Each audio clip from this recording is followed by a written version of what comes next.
And if you can fix them, either yourself or the people that you either manage, if you're a sales manager, or the people that you have working for you, if you're a salesperson, it will make a very big difference to the level of engagement. And if you have high levels of engagement, you will have higher conversion rates and you will make more sales, and so your revenue will improve. Welcome to the Master Dealmaker's Secrets podcast. And now, here's sales growth strategist, John Blake. Welcome to Master Dealmaker's Secrets. I'm John Blake, and today we're going to talk about two things that you should never do on a sales call. So the other day, I was listening to a call recording for one of my clients, and I heard him do two things that are incredibly easy to do, but will severely reduce the effectiveness of your sales calls. Now, it's where the salesperson, there's actually two things, but the first one is it's where the salesperson asks multiple questions at a time. So they might say, tell me about, what you're doing. Well, what are you up to? What's your revenue? What's your, and they might be doing it in a casual way, but it's disruptive because the brain only really hears one question at a time, and they're going to hear the last question that you asked. The other problem with that is that if the person is using a framework, they will think that they've asked all the questions, but they actually haven't, because if they ask two questions, or I've even heard salespeople do it where they ask three questions at a time, the salesperson's only going to answer the last question, and they're going to think that they actually got the answers to those other two questions, where the salesperson's actually only answered one. So that's one of the things that I hear, and it's when someone's trying to do all the right things. They're usually just starting out. They're trying to do all the right things. They're trying to use the framework that they've been given and tick off on all the boxes. But the problem with it, as I said, is that the person will typically only answer one of those questions if you ask more than one, and they're only going to ask the one they're only going to answer the one that you ask at the end. So if you ask three questions, they're only going to answer the last one.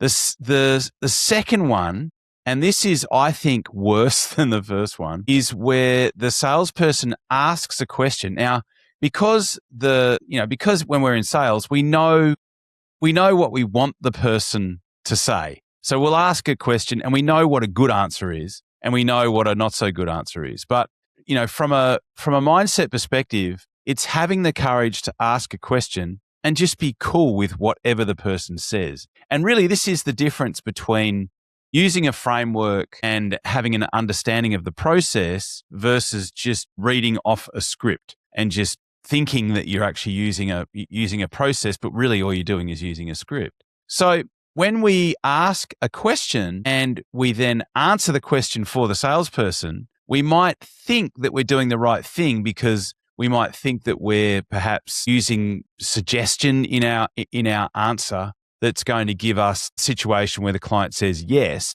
And in most cases, they will say yes. So you can say, as an example, you could say, so tell me, why do you want to, let's just say someone's doing a home renovation. Why do you want to get a home renovation done? Are you just looking to improve the value of your property, right? So they've asked a question and then they've answered the question in a way that a typical client would answer that question. But the problem with that is that actually might not be what they had in mind. But there's a really good chance that they'll just say, yeah, they'll just say yes. But the problem with that is that they actually haven't really answered the question in that scenario. All they've really done is agreed with your answer to the question if you're asking the question to the person. And so the problem with this is that you don't get any engagement. So, if we'll go back to that example. So what is it that's caused you to want to do a home improvement, a renovation on your home? Is it because you're trying to improve the value of your property? And the person goes, yeah.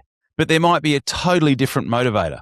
And that might be one of the things, because it kind of goes without saying. But as the person says yes to that, all they're really doing is agreeing with what the salesperson said. And that's very different to asking a question But the salesperson might think, again, if they don't really have or haven't had it pointed out to them, they might think that they're doing the right thing. And often they do think that they're doing the right thing. But this is, again, the difference between having a script that someone's just reading questions off and having an understanding as to the process.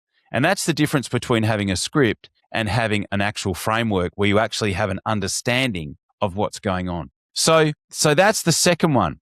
And really, the best way that you can find out about this, the best way you can find out if your your salesperson is actually doing this or not, is by listening to actual call recordings. That's the only way that you'll actually hear this. I mean, you might walk past someone and hear them on the phone, or you might go out with someone and you should be going out with your salespeople if you're a sales manager, if you're a business owner, and actually listening to what they do.